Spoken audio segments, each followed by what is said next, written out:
And to talk about some of the mitigation that is policy RM6 through RM14, and after it goes through, lists the the ways to provide mitigation for those potential impacts.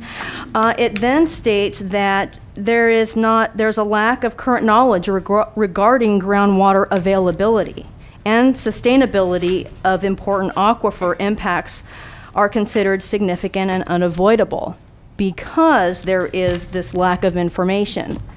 So I'm wondering how you can have an EIR without the information. Am I missing something? Am I missing something?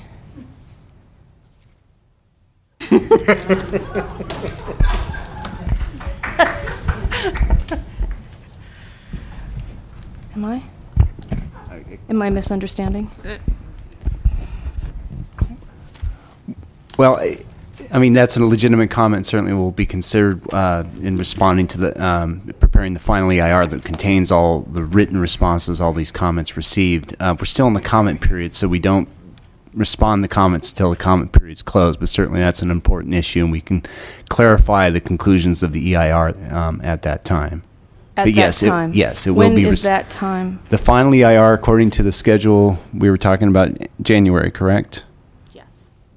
And then that will be available for public review. And then somebody can answer my question? It will be answered in that document. In that document. Okay. All right.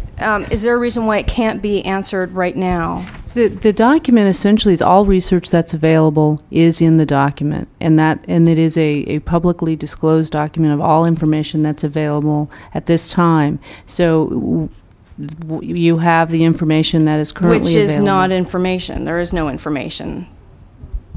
There's no information about groundwater availability.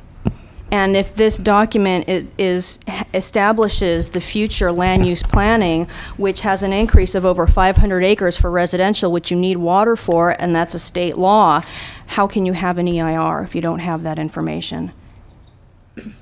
Actually, the section does contain quite a bit of information about what's known of current water supply sources, both surface and groundwater. Again, the final EIR will respond to this point and provide additional detail and information that at this point I don't have in my ready hands, but if that would give you so elsewhere in the document it does state yes, if you look in the previous pages of that section, which is referred to as hydrology and water quality, there's citations to information, best available data regarding the current groundwater conditions of the county. So how come it says here that there is the knowledge regarding groundwater availability there's a lack of knowledge of groundwater availability? Again, this is a point that we can respond to this in greater detail in the final EIR. Okay. Okay, thank you. Christina? Yes. Here's the timeline for further input and answers and things. You bet. Okay. Other questions of the public? Other concerns?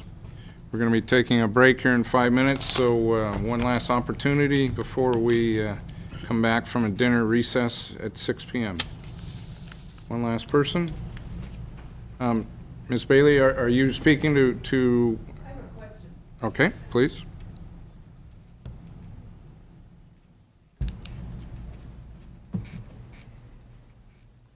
Just a point of clarification. A number of people have asked for an extension of time. I'm wondering when you're planning on considering whether to have that extension of time. Be towards the end of the hearing tonight. We'll have that discussion after the dinner break. What time is that supposed to close? 6 to 8. 6 to 8. Yep. No, we're going to be done by 8. Oh, yeah.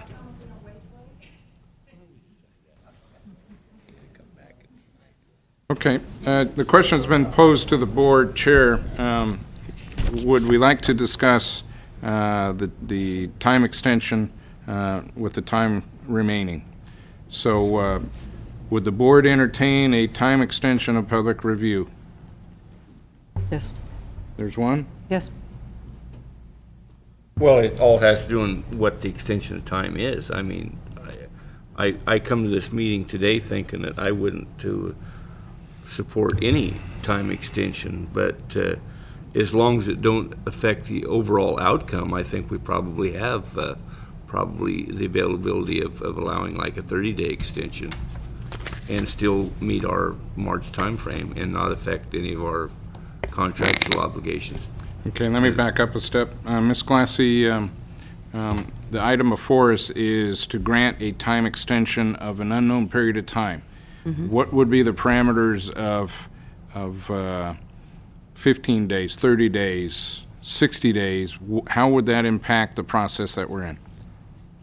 In discussions with the planning team, we've looked at a period of about 15 days as being something that would not change, I'll say probably not change, but not change the timeframes that we have tried to publicly commit to, and would still allow us to produce the final draft documents by the end of January and keep to the February timeframes in March. It's our sense that anything longer than that, we would revise the timelines, and it would push the timeframes out.